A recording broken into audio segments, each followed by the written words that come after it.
আমার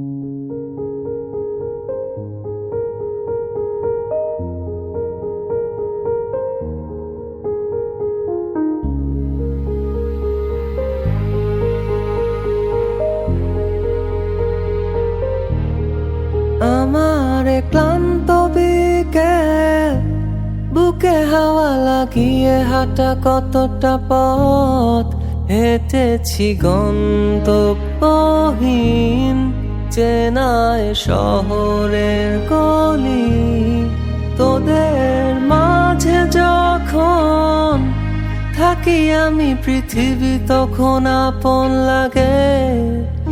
তোরা ভুলে যাস না কখনো আমাদের বন্ধুত্ব রঙিন কোনো ঘুড়ির মতো।